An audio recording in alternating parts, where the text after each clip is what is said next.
Hello guys, welcome to doctor property talks. और आज हम बात करने वाले हैं why to invest Dwarka expressway national highway 240 double B. ये एक डिटेल वीडियो बना रहा हूँ तो आप आसानी से एक पूरी एक डेवलपमेंट समझ पाएंगे पूरे गुड़गांव की। तो हम एक रिसेंट में जाते हैं, 1979 से स्टार्ट करते हैं। इस टाइम पर क्या हुआ था कि मारुति कंपनी आई थी गुड़गांव के अंदर। तो मारुति खुद नहीं आई, अपने साथ काफ़ी कंपनीज भी लेके आई। जैसे कि मारुति कंपनी की बात करें तो वो अपनी गाड़ियों के लिए टायर्स अलग कंपनीज़ के यूज़ करते हैं, गिलास अलग कंपनीज़ के, जो उसके अंदर साउंड सिस्टम होता है वो अलग कंपनीज़ के, सीट्स अलग कंपनीज़ की। तो उससे क्या होता है कि करीबन 50 प्लस कंपनीज़ उसके साथ आई। तो उससे एम्प्लॉयमेंट एक काफ़ी अच्छी जनरेट हुई। और एम्प्लॉयमेंट का तो आपको सीधा पता ही होगा कि जहाँ पर एम्प्लॉयमेंट आती है तो वहाँ पे लोग लैंड भी परचेज़ करेंगे, प्लॉट्स परचेज़ करेंगे, अपने रहने के लिए रेंट के लिए वहाँ पर आया, ऑफिस स्पेसिस आए। तो उससे एकदम एप्रिसिएशन आया प्रॉपर्टी के अंदर। उसके बाद आया उद्योग विहार। उद्योग विहार में मेनली मशीनरीज आई थी। उससे क्या हुआ कि यहाँ पर काफ़ी अच्छी एक बूम आया मार्केट में उस समय पर। उसके बाद फिर करीबन 2000 के अंदर आईटी सेक्टर इंट्रोड्यूस हुआ। और 1997 में डीएलएफ साइबर सिटी भी आई। और इसके बाद तो ये लगा लो मार्केट के अंदर आग सी लग गई थी। और इससे आने से क्या हुआ था कि वाइट कॉलर जॉब्स ज़्यादा आ गई थी। तो इस समय पर क्या हुआ कि प्लॉट्स की जो डिमांड थी वो कम हो गई थी, क्योंकि उनको इंटरेस्ट था हाई राइजेस में, फ्लैट्स में। तो उनको उसमें मज़ा आ रहा था। तो उसमें गाड़ियाँ भी ज़्यादा हो गई थी मार्केट के अंदर। और फ्लैट्स वगैरह भी, कमर्शियल्स भी, तो इनकी ज़्यादा डिमांड हो गई, ऑफिस स्पेसिस, रेंट भी। तो ये सब कैसे डेवलप हुआ? ये सिर्फ और सिर्फ डेवलप हो पाया NH8 की वजह से। और NH8 कहाँ से निकलता है?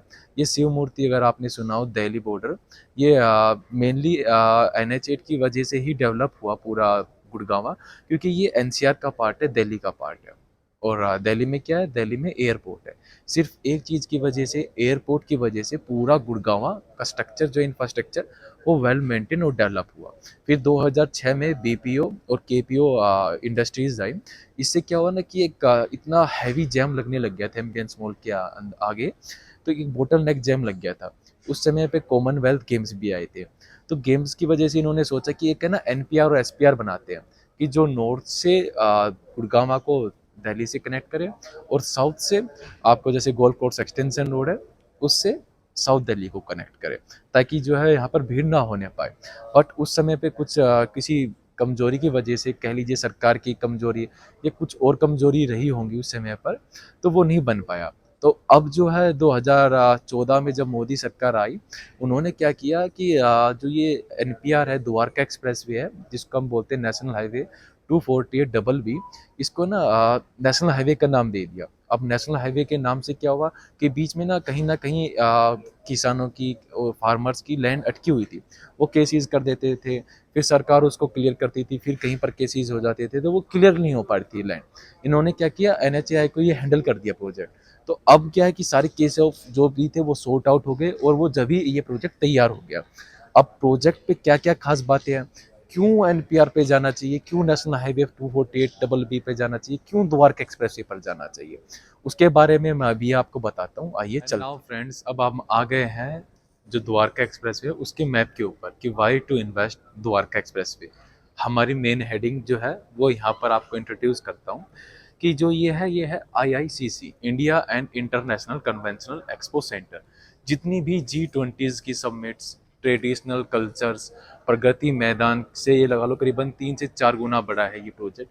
जो प्रगति मैदान है वो भी यहाँ पर शिफ्ट हो रहा है 1.5 साल के बाद में। तो सरकार का ये दावा कि सिर्फ इससे 5 लाख लोगों का रोजगार मिलेगा। उसके साथ अगर हम बात करें डायरेक्ट और इनडायरेक्ट, तो 10 लाख लोगों का रोजगार ये देगा IICC कन्वेंशनल सेंटर। इसी के साथ में यहाँ पर इसके सामने मेट्रो आती है, जो सीधा आपको द्वारका एक्सप्रेसवे पे एक्सटेंड होकर मिलेगी। इसी के बाद हम बात करते हैं भारत वंदना पार्क। इस पार्क की खूबी क्या है? ये एक थीम पार्क है पूरे ऑल ओवर द इंडिया का। 506 करोड़ की लागत से ये बनाया जा रहा है।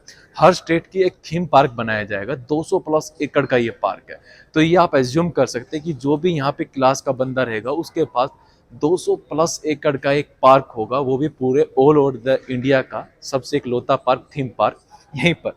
इसी के साथ में एम्बेसीज एरिया जो है, डिप्लोमेटिक एनक्लेव हम बात करें, अभी कुछ एम्बेसीज हैं जो अभी स्कैटर्ड हुई पड़ी है 4-5 जगह पर।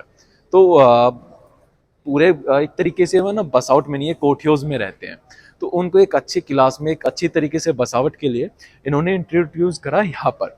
इससे क्या होगा कि जहाँ पर एम्बेसीज एरिया आता है ना, वहाँ पर एक हाई क्लास और एक हाइयर सेफ जोन मिल जाता है। तो हाइयर सेफ जोन में आप रहेंगे।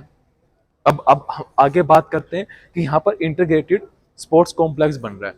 जितने भी एक आगे जो भी स्पोर्ट्स कॉम्प्लेक्स आगे हुआ करेंगे, जितनी भी स्पोर्ट्स एम्यूनिटीज़ हैं, अभी जो भी दिल्ली गुड़गांव के बच्चे हैं, जो भी आसपास के एनसीआर के बच्चे हैं, उनको दूर जाने की जरूरत नहीं पड़ेगी। वो यहीं पर अपने मैचेस कर पाएंगे और यहीं पर अपनी प्रैक्टिस भी कर पाएंगे काफ़ी अच्छी। ये सब गवर्नमेंट होगा। इसी के साथ में जिसके ऊपर मैंने बात की थी, आईजीआई एयरपोर्ट, सिर्फ एक इस चीज़ से पूरा ओल्ड गुड़गांव बसा। अब सोचिए सिर्फ इतनी चीज़ें होने के बाद एक द्वारका एक्सप्रेसवे का क्या बनेगा, क्योंकि यहाँ से सिर्फ और सिर्फ 10 लाख का रोजगार ही है और 10 लाख हम इनमें लगा सकते हैं। तो 20 लाख लोगों का रोजगार डायरेक्ट और इनडायरेक्ट यहाँ पर मिल जाएगा।